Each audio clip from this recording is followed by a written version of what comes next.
이 시간에는 로마서 15장 14절부터 16절 말씀까지 읽었습니다.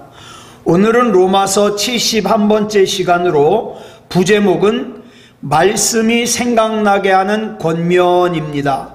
말씀이 생각나게 하는 권면. 지난 시간에 말씀드린 바와 같이 우리 로마서를 갖다가 크게 나누면 둘로 구분한다 그랬죠. 하나님의 말씀의 교리적인 면, 그 다음에 기독교 윤리적인 면.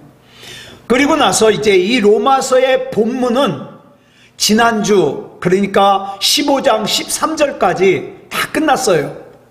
이제 오늘부터 우리가 나눌 로마서 15장 14절부터 16장 끝까지는 부록이에요. 부록. 여기에는 뭐가 기록되어 있느냐? 사도 바울과 복음과의 개인적인 관계, 그 다음에 사도 바울 개인적인 사연, 그 다음에 로마 교회에 보내는 문안 인사, 뭐 이런 것들이 기록되어 있습니다. 자, 그런데 로마서를 크게 구분할 때 그러면 교리, 윤리, 부록 이렇게 구분하지 왜 교리, 윤리 이렇게 구분할까요? 그 이유는 이제 부록에서 나오는 이 사도 바울의 개인적인 사연 속에도 예수 그리스도를 믿는 우리가 어떤 마음가짐으로 살아야 되는지, 어떤 삶을 살아야 되는지가 기록되어 있기 때문이에요. 그러니까 기독교인의 윤리의 연장선상이죠. 자, 본문 14절을 보면 바울이 내 형제들아 이런 말로 부록을 시작하고 있습니다. 내 형제들아. 이 바울이요, 로마서를 시작하면서 1장 13절에도 뭐라고 시작해요? 형제들아 이렇게 시작해요. 예. 그러니까 바울은 이 로마서 이 편지를 받는 로마에 있는 그리스도인들을 내 형제들이라고 부르고 있어요. 근데 재밌는 것은 바울은 한 번도 로마 교회에 가본 적이 없어요. 이 말은 무슨 뜻입니까? 로마에 있는 그리스도인들을 한 번도 만나본 적이 없다는 뜻이에요. 얼굴을 아는 사람이 하나도 없어요. 그런데 이렇게 한 번도 만나본 적이 없는 로마에 있는 그리스도인들에게 편지를 쓰면서 내 형제들아 이렇게 쓰는 거예요. 왜 그랬을까요? 바울은 이 편지를 로마에 있는 그리스도인들에게 쓰면서 이제까지 어때요? 복음이 뭐냐? 진리가 뭐냐? 설명해 줬잖아요. 어떻게 하면 이 로마에 있는 그리스도인들이 이걸 쉽게 잘 이해할 수 있을까? 막 정성을 다해가지고 이 편지를 쓰다 보니까 어느 순간에 한 번도 본 적이 없는 로마에 있는 그리스도인들이요, 내 형제같이 느껴지는 거예요. 너무 정성을 쏟아서. 여러분, 교회에서 예수 믿는 사람들끼리 뭐 형제님, 자매님 이렇게 부르는 거 참 좋아요. 아름다운 일이에요. 그러나 우리가 형제님, 자매님 할 때 단순히 친근감을 나타내는 의례적인 호칭이 될 수 있어요. 그냥 뭐라고 부르기가 좀 그러니까, 예? 형제님, 또 성도님, 예? 자매님 이렇게 부를 수도 있죠. 그런데 중요한 게 뭐냐? 우리가 한순간 마음을 주고 그치는 것이 아니라 지속적으로 마음을 쏟는 것이 중요합니다. 그럴 때 정말 그 사람이 나의 형제같이 느껴지고 나의 자매같이 느껴질 수 있다 이 말이에요. 한 예를 들어보면 구역예배에 잘 참석하는 분들은 어때요? 내 친형제보다 나랑 같이 구역예배를 드리는 구역 식구들이 더 가깝게 느껴질 때가 있어요. 왜냐하면 그 구역 식구들을 더 자주 만나고 얘기도 더 많이 나누고 그러니까 그래요. 친형제 간에 가까이 살면 모르지만 가까이 살지 않으면 자주 볼 수가 없잖아요. 사람들이 워낙에 바빠가지고. 그런데 구역 식구들은 어때요? 일주일에 한 번씩 구역 예배 드릴 때 만나요. 또 공예배 드릴 때 만나요. 교회에 무슨 행사 있으면 만나요. 자주 만나요. 그러다 보니까 서로에게 그렇게 친근감 있게 자주 만나다 보니까 본지 한 6개월이나 1년밖에 안 됐는데도 어때요? 자기 형제들보다, 친형제들보다 더 친밀감이 느껴질 때가 있다 이 말이에요. 정말 내 형제, 내 자매가 되는 거죠. 그래서 심한 경우에는 나와 피를 나눈 형제에게도 쉽게 꺼낼 수 없는 얘기를 어때요? 구역 식구들에게, 교우들에게 터놓고 얘기할 때가 있더라 이 말이에요. 자, 우리가 이 세상을 살면서 하나님의 나라, 천국을 미리 경험하면서 살 수 있는 방법이 있어요. 그게 뭐냐? 좀 더 많은 사람들에게 그렇게 마음을 쏟는 거예요. 하나님의 나라는 사람들과의 관계 속에 존재합니다. 그러니까 내가 미워하는 사람들이 많으면 그 사람은 지금 지옥을 맛보고 있는 거죠. 그런데 내가 마음을 쏟고 사랑하는 사람들이 많으면요, 난 지금 천국을 맛보고 있는 거예요. 예. 많은 사람들에게 내 마음을 쏟음으로 더 많은 나의 형제, 나의 자매를 얻을 수 있잖아요. 그런데 내가 너한테 이만큼 해줬으니까 넌 나한테 이만큼 해줘야 돼? 아, 나는 너한테 잘해주는데 왜 쟤는 나한테 안 해줘? 이런 거 계산하기 시작하면서부터 할 수가 없어요. 예? 예수님의 마음을 가지고 계산하지 말고 주는 거예요. 마음도 주고 사랑도 주고 기도도 주고 주는 거예요. 예? 만일 누군가가 아니 어떻게 그렇게 사랑할 수 없는 사람을 사랑할 수 없는 사람에게 사랑을 쏟을 수 있습니까? 묻는다면 그 질문에 대하여는 예수님께서 누가복음 6장 32절로 33절에서 이미 대답하셨어요. 시작. 너희가 만일 너희를 사랑하는 자만을 사랑하면 칭찬받을 것이 무엇이냐? 죄인들도 사랑하는 자는 사랑하느니라. 너희가 만일 선대하는 자만을 선대하면 칭찬받을 것이 무엇이냐? 죄인들도 이렇게 하느니라. 그러니까 나한테 잘하는 사람에게 내가 잘하는 것은 예수 안 믿는 사람들도 한다 이 말이에요. 예수 안 믿는 사람도. 내가 누군가에게 다가가서 내 마음을 쏟고 이 사람은 나에게 준 것이 없는데 이 사람은 나에게 잘하지 못했는데 근데 내 마음을 쏟고 내 사랑을 쏟을 때에 그 사람 마음은 어떤지 모르겠지만 내 속에는 뭐예요? 나의 형제, 나의 자매됨을 경험할 수 있다 이 말이에요.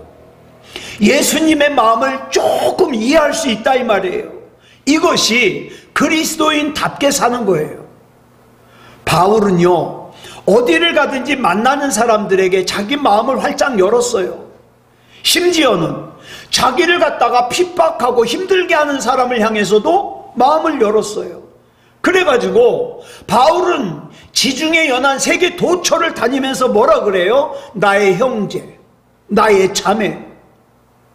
그러니까 저 사람이 나를 어떻게 생각하든 내가 저 사람을 나의 형제로 여기고 나의 자매로 여기고 내가 그 사람을 사랑하고 그 사람을 위해서 기도하는 순간 뭐예요? 나는 천국을 경험할 수 있는 거예요.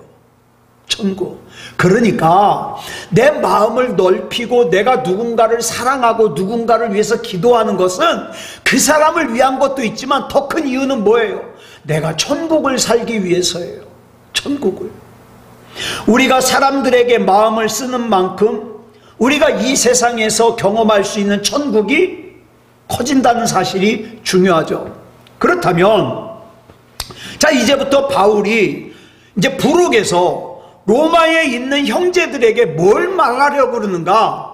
뭘 말하려고 내 형제들아 이렇게 불렀는가? 한번 살펴보겠습니다. 자, 본문 14절 시작. 내 형제들아 너희가 스스로 선함이 가득하고 모든 지식이 차서 능히 서로 권하는 자임을 나도 확신하노라. 자, 여기 보니까 바울이 로마에 있는 그리스도인들을 향해서 세 가지를 확신하고 있어요. 너희들이 이럴 거야. 세 가지를 확신하고 있어요. 그것이 뭐냐? 첫째, 너희들 마음속에 선한 마음이 가득 차 있다는 걸 내가 확신해. 이게 첫 번째예요. 그 다음에 두 번째는 너희에게 모든 지식이 가득 차 있다는 걸 내가 확신해. 여기서 말하는 모든 지식이 뭐냐? 뭐 세상 지식을 얘기하는 게 아니라 하나님에 대하여 아는 거, 또 하나님의 말씀에 대하여 아는 이 지식이에요. 너희들은 참 하나님을 잘 알아. 하나님의 마음을 잘 알아. 너희들이 그걸 잘 알고 있다는 걸 내가 확신해. 이 뜻이죠. 그 다음에 세 번째로는 너희들 서로 능력 있게 서로가 서로에게 권면해주고 있다는 걸 내가 확신해. 이 뜻이에요. 이것을 보건대 여러분, 예수 믿는 사람들, 구원받은 사람들, 그리스도인들이 성숙한 관계를 맺어간다는 것은 뭡니까? 가득한 선함과 하나님에 대하여 충분하게 아는 것으로서 어떻게 해요? 서로가 서로에게 권면해 주는 거예요. 여러분, 믿음이 얄팍한 사람은요, 권면할 줄도 모르고 누가 권면하면요, 싸우자고 대들어요. 권면 받지도 못해요. 권면한다는 걸 다른 말로 뭐라 그래요? 훈계한다 또는 충고한다고 할 수 있겠죠. 자, 이 권면이라는 단어의 원뜻을 보면 마음이라는 뜻의 단어와 노타라는 뜻의 단어가 합쳐져서 만들어졌어요. 즉, 마음이 있어야 할 곳에 마음이 있지 않을 때 그 마음이 제자리를 찾을 수 있도록 이야기해 주는 거, 이게 권면이에요. 내 마음이 주님께 있어야 되는데 이 마음이 자꾸 콩밭에 가 있어. 그러면 권면은 뭐예요? 주님 앞에 마음을 둬야지요. 이게 권면이에요. 이게 권면. 자, 물론 평소에 잘못 행하지 않고 완벽하게 선하게 사는 사람이라면 뭐 훈계할 필요가 없겠죠. 권면할 필요가 없겠죠. 그런데 이런 사람이 세상에 존재하냐고요. 우리는 다 뭐예요? 권면을 필요로 하는 사람들이에요. 왜? 실수도 많고 잘못이 많기 때문에. 그러니까 우리는 서로가 서로에게 뭐예요? 권면해 주고 권면을 받는 그런 관계가 되어야 돼요. 여기서 우리는 중요한 두 가지 교훈을 얻을 수 있어요. 첫 번째 교훈은 뭐냐? 내가 누군가를 진정으로 사랑한다면 그가 잘못된 길로 걸어갈 때 그를 권면해 줄 수 있는 용기가 있어야 돼요. 여러분, 이 권면은 용기가 없으면 안 돼요. 심지어는요, 내 가족인데, 내 식구인데 분명히 이렇게 살면 안 되거든요. 근데 얘기 못 해줘요. 왜? 싸우자고 대들까봐. 예? 나와의 관계가 깨질까봐 두려워가지고 권면을 못해요. 그러니까 권면을 하려면 뭐가 필요해요? 용기가 필요해요. 그 다음에 또 뭐가 필요하냐? 권면을 할 때 내 속에 그 사람을 갖다가 미워하거나 섭섭하거나 싫어하는 마음이 조금도 없도록 가득한 선한 마음을 가지고 정말 그 사람을 사랑하는 마음을 가지고 권면을 해야 돼요. 만약에 그 선한 마음이 없이 함부로 권면하잖아요. 함부로 충고하잖아요. 그러면 내가 내 입으로는 권면이라고 얘기하는데 그 상대방의 입장에서는 뭘로 알아들어요? 정죄로 알아들어요. 나 잘못했다고 정죄하는구나. 이렇게 받아들이기가 쉬워요. 그러니까 우리 참 이 권면할 때 조심해야 되겠죠. 나는 좋은 뜻으로 했는데 듣는 사람이 좋은 뜻으로 안 들으면 안 되잖아요. 그래서 이 권면은 참 조심해야 되는 거예요. 함부로 권면하면 안 되겠죠. 자, 그러니까 우리가 나는 좋은 뜻으로 했는데 알죠. 좋은 뜻으로 하는 것도 중요한데 그것만 가지고 안 돼요.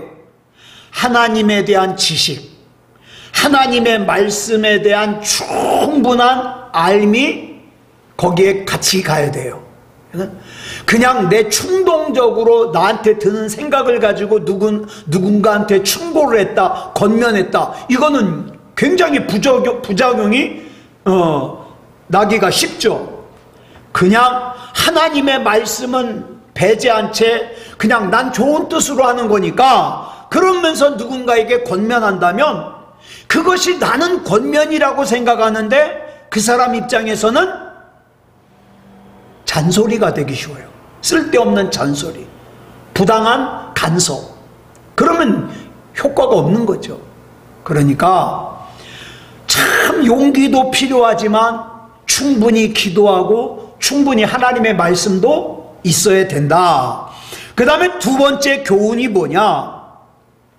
우리가 서로 권면해 주는 것이 그리스도인들 간의 성숙한 관계라면 내가 다른 사람을 권면하려고만 하지 말고 다른 사람이 나에게 권면하는 것을 들을 수 있는 귀도 있어야 된다, 이 말이에요. 그냥 다른 사람에게 권면하는 것만을 좋아하고 내가 권면 듣는 것을 싫어한다면 이거는 참된 진짜 좋은 권면이라고 할 수 없죠. 참된 권면이 뭐냐? 누군가 자기에 대하여 권면하는 것을 듣는 것부터 시작하는 거예요. 들을 줄 아는 사람이 진짜 권면할 수 있어요. 듣기는 싫어하면서 권면하려는 사람은 그건 권면이 아니라 잔소리죠. 훈계죠. 그런데 우리가 누군가에게 권면이나 훈계를 들으려면 마음이 편해요, 안 편해요? 안 편해요. 누군가에게 권면을 듣는다는 것은 내 허물과 내 잘못을 지적당하는 거기 때문에 불편해요. 그렇지만 살을 찢어내는 고통이, 아픔이 없이는 고름을 짤 수 없잖아요. 그러니까 이 사람이 진짜 나를 사랑해, 이 사람이 진짜 나를 위해서 기도해, 이런 신뢰가 있다면 아파도 권면을 들을 수 있어야 돼요. 그래야 새 생명이 맺어질 수 있는 거죠. 예수님께서 공생의 기간을 거의 마치고 예루살렘으로 이제 십자가를 지시기 위해서 가는 도중에 제자들에게 이런 말씀을 하셨어요. 마태복음 16장 24절에 이렇게 말씀하셔요. 시작. 누구든지 나를 따라오려거든 자기를 부인하고 자기 십자가를 지고 나를 따를 것이니라. 자, 보세요. 지금 예루살렘으로 마지막 가시는 거니까 이 제자들은 지난 3년 동안 자기 집도 떠나서 자기 직업도 버리고 예수님을 따라다녔거든요. 자, 그렇게 3년 동안 예수님을 따라다니는 거 얼마나 대단한 결단이에요. 뭐 속마음이야, 뭐 예수님이 왕이 되면 한 자리 얻어볼까 하는 그런 마음이 있었을지 모르지만 일단은 예수님을 따라다닌 건 참 대단한 일이에요. 쉬운 일이 아니에요. 그런데 예수님께서 그 제자들에게 이렇게 말씀하시는 거예요. 실컷 예수님 따라가고 있는 제자들에게 누구든지 나를 따라오려거든 자기를 부인하고 자기 십자가를 지고 나를 따를 것이니라. 여기서 우리가 굉장히 중요한 게 나와요. 자기를 부인한다. 여러분, 이건 하루아침에 되는 게 아니에요. 제가 보니까 교회 오래 다닌 사람 중에서도 자기 부인 못하는 사람 많아요. 많아요. 우리가 살아있는 동안 매일매일 내면적으로 거듭나야 할 수 있는 것이 뭐예요? 자기 부인이에요. 자기 부인. 오늘 내가 찢어지는 아픔이 없이는, 지금까지 존재하는 내가 으스러지는 고통이 없이는 새로운 존재가 될 수 없어요. 그렇기 때문에 많은 사람들이 10년 전 모습 그대로 가지고 교회 다니잖아요. 20년 전 모습 그대로 가지고 교회 다니잖아요. 변하질 않아요. 왜? 찢어지기 싫으니까. 으스러지기 싫으니까. 자기 자신을 부인한다는 자체가 아픔이거든요. 상처거든요. 이것을 감수해야 내가 새로워질 수 있어요. 그러나 우리가 반드시 기억해야 될 게 있어요. 자기 부인이라는 게 아프고 고통스럽기만 한 것이 아니라 내 중심에 예수 그리스도를 구주로 모신 사람은 그렇게 내가 부인하기 위해서 당하는 아픔과 그 다음에 상처가 어떻게 해요? 그 아픔과 상처로 끝나는 게 아니라 반드시 우리 주님께서 내 안에 새로운 생명이 잉태하는 모태가 되게 한다 이 말이에요. 그래서 저와 여러분은요, 찢어지는 아픔이 있어도 우리를 향한 권면에 귀를 기울이고 기꺼이 받아들일 수 있어야 돼요. 기도하고 나서 참 두렵고 떨림으로 권면을 했는데 그걸 딱 듣는 순간 나한테 듣기 싫은 소리 하네? 아이, 교회가 여기밖에 없어? 그러면 안 돼요. 그러면 성장할 수가 없어요. 그리스도인은요, 서로가 서로에게 권면하고 경청하는 관계를 맺어가야 돼요. 그렇지 않으면 우리가 신앙생활할 때 좋을 땐 좋아요. 같이 웃고 같이 즐겁고 좋을 땐 좋은데 언젠가는 사소한 문제 때문에 안 만난 것만도 못한 사이가 될 수 있어요. 제가 말씀드렸잖아요. 어느 교회는요, 피아노를 저쪽에 두냐 이쪽에 두냐 가지고 교회가 갈라졌어요.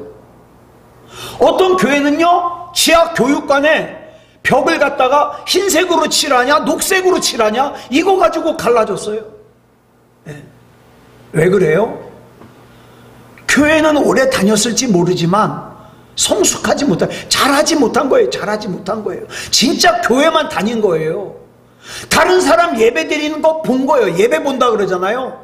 다른 사람 예배 드리는 거 보기만 한 거예요. 자, 권면이 없는 교제는 믿지 않는 이들의 교제와 다를 바 없어요. 네.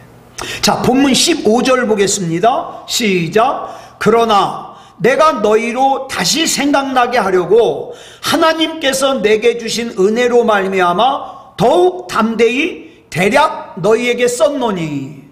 자, 여기서 대략 너에게 썼다. 우리는 이걸 말 그대로 무슨 뜻으로 받아들여요? 대략 썼다? 대충 썼다? 이렇게 받아들이잖아요. 그런 뜻이 아니라 바울은요, 이미 로마에 있는 그리스도인들이 하나님에 대해서 잘 알고 있다는 거 확신한다 그랬잖아요. 예. 서로 권면할 정도로 믿음이 성숙한 사람들이라는 걸 확신한다 그랬잖아요. 그러니까 바울의 입장에서는 뭐 구태여 여기서 추가적으로 또 너희들 서로 권면해야 된다, 서로 용서해야 된다, 사랑해야 된다, 이거 쓸 필요가 없다는 거예요. 그럼에도 불구하고 바울이 그 로마에 있는 그리스도인들에게 이 로마서라고 하는 편지를 쓴 이유가 뭐라는 거예요? 위에 있잖아요. 내가 너희로 다시 생각나게 하려고. 이게 중요한 거예요. 예수 그리스도께서 누구신지, 하나님께서 누구신지, 복음의 능력이 얼마나 위대한지, 진리가 뭔지, 그리스도인으로서 어떻게 살아야 되는지 너희들 다 알고 있는 거 내가 알고 있다, 확신한다. 그런데 너희들이 알고 있는 그것을 다시 생각나게 하려고 이 편지를 쓴다 이거예요. 자, 안다고 다가 아니에요. 내가 뭔가를 알고 있어도 결정적인 순간에 내가 알고 있는 그것이 생각나기가 쉽지 않잖아요. 그리고 그 생각나는 대로 행동하기는 더 어려워요. 우리는 하나님께서 천지를 창조하신 창조주 하나님이라는 걸 알아요. 믿어요. 근데 걱정 왜 해요? 아니, 창조주 하나님이 우리 하나님인데 100만 원 때문에 왜 걱정해요? 1000만 원 때문에 왜 걱정해요? 1억 때문에 왜 걱정해요? 알기는 아는데 그 부분에서 생각이 안 나는 거예요. 예.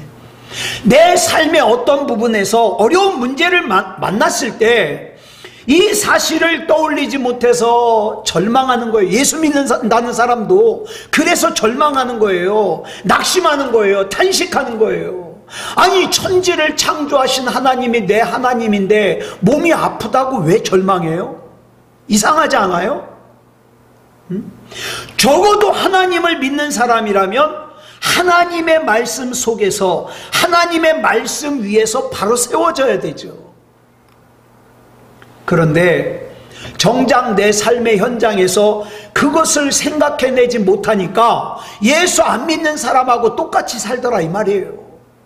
똑같이. 예? 그래서 본문에 나오는 다시, 이 다시 거듭해서, 되풀이해서 알고 있지만 막상 필요할 때 생각나라고 하나님의 말씀, 하나님의 은총, 하나님의 능력을 다시 한번 생각나게 해주기 위해서 바울이 이 로마서라는 편지를 로마에 있는 그리스도인들에게 쓰고 있다. 여러분, 내가 누군가를 사랑한다고 할 때 그 사랑의 표현 중에 제일 중요한 게 뭐냐? 그 사랑하는 사람으로 하여금 하나님의 말씀을 자꾸 생각나게 해줘야 돼요. 자꾸. 예? 그냥 먹을 거나 먹이고 옷 사입히고 그것이 다가 아니라 내가 정말 이 사람을 사랑한다면, 정말 내 남편을 사랑한다면, 아내를 사랑한다면, 내 자식을 사랑한다면 그 사랑하는 사람이 하나님의 말씀을 생각해낼 수 있도록, 기억해낼 수 있도록 해줘야 돼요. 왜? 하나님의 말씀 속에서만 삶이 똑바로 세워질 수 있거든요. 성령님이 하시는 첫 번째 사역이 뭐라 그랬죠? 요한복음 14장 26절에 나오죠. 예수님께서 이렇게 말씀하셨어요. 시작. 보혜사 곧 아버지께서 내 이름으로 보내실 성령, 그가 너희에게 모든 것을 가르치고 내가 너희에게 말한 모든 것을 생각나게 하리라. 성령님께서 행하시는 가장 중요한 일은 우리로 하여금 하나님의 말씀이 생각나게 하는 거예요. 중요한 순간에. 그러니까 저와 여러분이 누군가에게 하나님의 말씀이 생각나게 하려고 말씀 한 구절이라도 보내주고, 그래서 그 사람이 중요한 순간에 그 말씀이 생각났다면 내가 성령님의 도구로 쓰임받고 있다는 뜻이에요. 얼마나 귀해요. 목회가 뭐예요? 이창원 목사가 목회라는 걸 하는데 하는 일이 뭐예요? 여러분들이 이미 다 알고 있는 하나님의 말씀을 다시 생각나도록 전하는 거예요. 한번 생각해 보자고요. 제가 설교 시간에 하는 설교, 처음 듣는 설교 있어요? 없어요. 다 들어본 설교예요. 특히 주일날 증거하는 설교는 본문만 읽으면 아유 오늘 설교 내용이 이걸 거야 알아요. 알아요. 자, 그러면 다 알고 있으니까 예배 드릴 필요 없어요? 교회 나올 필요 없어요? 아니요. 설교가 뭐라고요? 하나님의 은혜가 생각나게 하는 거예요. 하나님의 능력이 다시 생각나게 하는 거예요. 성경 공부 왜 해요? 그 성경에 나오는 인물들 이름 외운다고 다 되는 게 아니라 성경 공부의 진짜 목적은 그 성경에 나오는 하나님의 약속과 은총을 생각나게 하는 거예요. 네, 생각나게 해요. 왜 우리가 내가 경험한 하나님의 은혜를 간증하거나, 예를 들어서 우리 권사님이 내가 하나님의 은혜가 막 체험되었어요. 그래가지고 내가 하나님의 은혜를 체험한 걸 막 누군가한테 얘기를 해. 그거 왜 얘기를 해요? 생각나라고. 너에게도 그 하나님이 그런 하나님이니까 생각해내라고 간증하는 거예요. 예?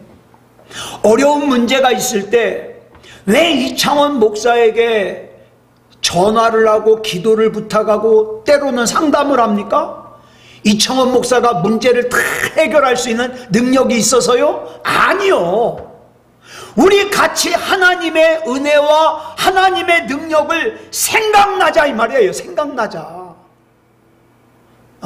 내가 지금 돈 때문에 걱정할 때 하나님의 은혜가 생각나자. 내가 지금 몸이 아파서 걱정이 될 때 하나님의 능력이 생각나자. 생각나자. 그렇다면 권면 중에서 가장 아름다운 권면은 뭔가? 우리 간증하는 사람들 보면 어떤 사람은 그래요. 간증 내용이 처음부터 끝까지 내가 이렇게 잘났고 이렇게 믿음이 좋고 이렇게 잘 살았다. 아이, 저건 간증인지 자기 자랑인지 알 수가 없는 것들이 있어요. 그건 잘못하는 거예요. 이 간증을 딱 들었을 때 하나님의 약속이 생각나고 하나님의 능력이 생각나고 나도 이 하나님 붙들고 일어서야지. 그런 간증이 진짜 간증이에요. 그러면 여기서 우리는 믿음의 정의를 또 하나 내릴 수 있어요. 믿음이 뭐냐? 믿음은 하나님의 말씀을 다시 생각나는 거. 하나님의 약속을 다시 생각나는 거. 우리가 신앙훈련이라는 걸 하는데 이 신앙훈련의 목적이 뭐냐? 하나님의 말씀을 다시 생각나는 거예요. 제가 요즘도 이렇게 성경을 읽다 보면 제가 여러 번 읽었거든요. 근데 성경을 읽다가 이렇게 체크하다 보면은 나 이걸 왜 모르고 지나갔지? 그런 말씀들이 있어요. 예. 자, 우리가 하나님의 말씀을 읽을 때, 또 설교를 들을 때, 기도할 때 이미 알고 있는 성경 지식이었지만 내가 그렇게 기도할 때, 설교 들을 때, 성경 읽을 때 그 하나님의 말씀이, 하나님의 약속이, 하나님의 능력이 결정적인 순간에 다시 생각나는 거. 이게 예배 잘 드리는 거예요. 왜 사람들이 집에 십자가를 걸어둘까요? 멋있으라고? 멋있으려면 딴 거 더 멋있는 거 많아요. 왜 목걸이, 십자가 목걸이 하고 다닐까요? 저도 여기 배지, 십자가 배지를 하나 마련할까 생각 중이에요. 왜냐? 자랑하려고가 아니에요. 번쩍번쩍하지 이게 아니라 이 십자가의 목적이 뭐냐? 필요할 때마다 예수 그리스도를 떠올리기 위해서. 예? 할례를 왜 받는다 그랬죠? 할례는 남자가 할례를 받으면 그 할례 받은 것을 다른 사람들한테 자랑할 수 있어요, 없어요? 아이, 그거 어떻게 보여주고 자랑해요? 그런데 남자는요, 하루에 몇 번씩 보고 싶지 않아도 봐야 돼요. 그죠? 그 할례 받은 걸 보면서 뭘 생각해요? 그렇지. 난 하나님의 사람이지. 아이, 내가 또 깜빡했네? 생각해내는 거예요. 그래서 서남 목자교회 원로 목사님이신, 저는 이 목사님 참 좋아해요. 유기성 목사님 같은 경우에는 옛날에 목회할 때도 그랬지만 지금도 은퇴하고 나서도 이런 집회를 많이 해요. 예수님과 동행하기. 이분이 강조하는 게 뭐냐면 매일매일 신앙 일기를 쓰래요. 예수님과 동행하는 일기를. 왜 그러는 거예요? 생각하자 이 말이에요. 내가 누군지 생각해내라. 하나님이 어떤 분인지 생각해내라. 구원이라는 게 어떤 건지 생각해내라. 그래서 하나님의 은혜를 생각해내고 하나님의 능력을 생각해내고 하나님의 말씀을 생각해내는 사람이 되어라. 그래야 원망하지 않죠. 그래야 죄짓지 않죠. 이걸 생각해내지를 않으니까 내가 죄를 져도 되는 줄 알아요. 하루에 해가 지면 그 다음날 해가 반드시 다시 솟아요. 한 날이 가면 어김없이 다른 날이 와요. 매일매일 우리에게 반복되는 그 날들을 새 날로 맞을 것이냐 아니면 그냥 반복되는 똑같은 날로 맞을 것이냐 달라요. 어떻게 다른가?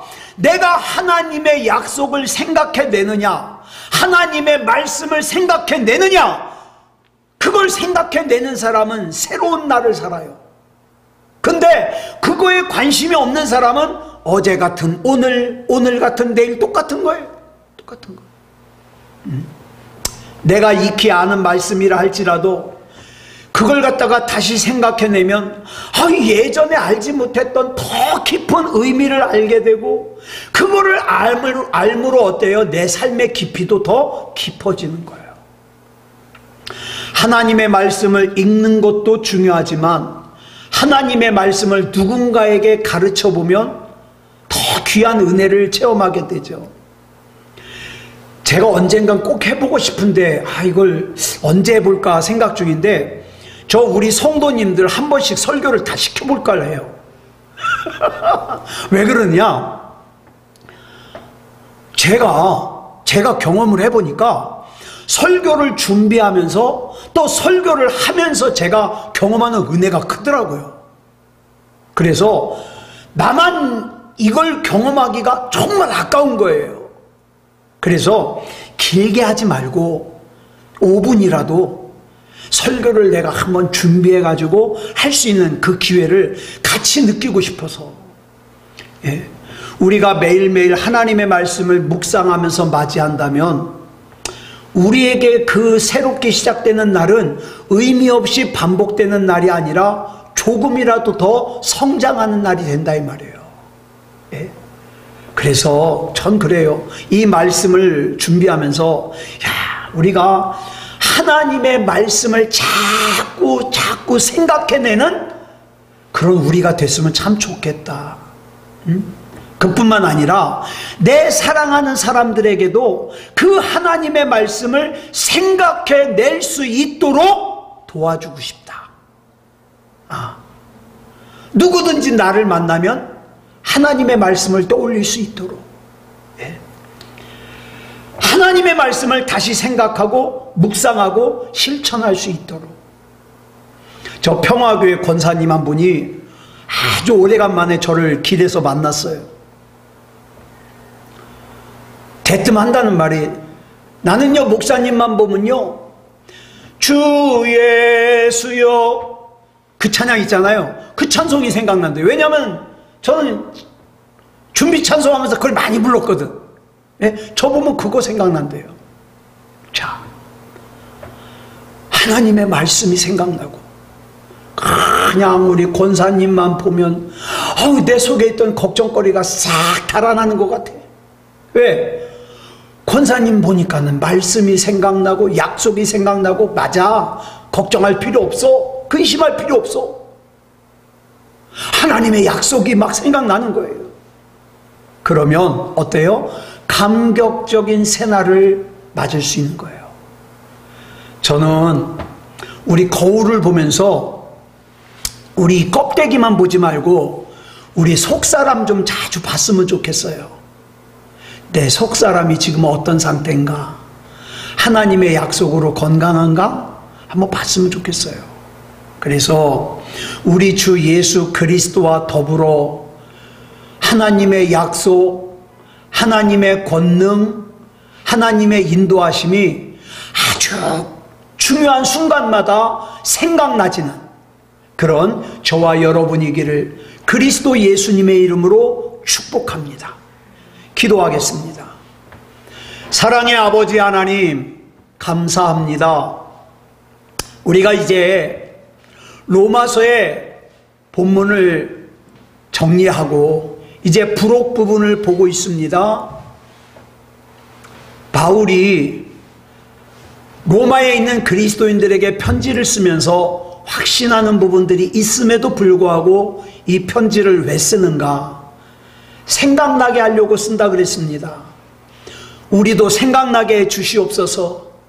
늘 우리 주님께서 나와 함께 계심이 생각나게 하시고, 그 주님이 능력 있으신 분이라는 것이 생각나게 하시고, 나를 엄청 사랑하시는 분이라는 것이 생각나게 하시고, 하나님께서 나에게 보내주신 말씀들이 생각나게 해주셔서 늘 그 은혜 가운데 날마다 새로운 그런 삶을 살게 해 주시옵소서.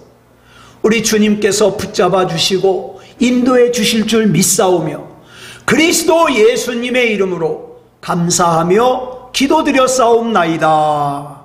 아멘.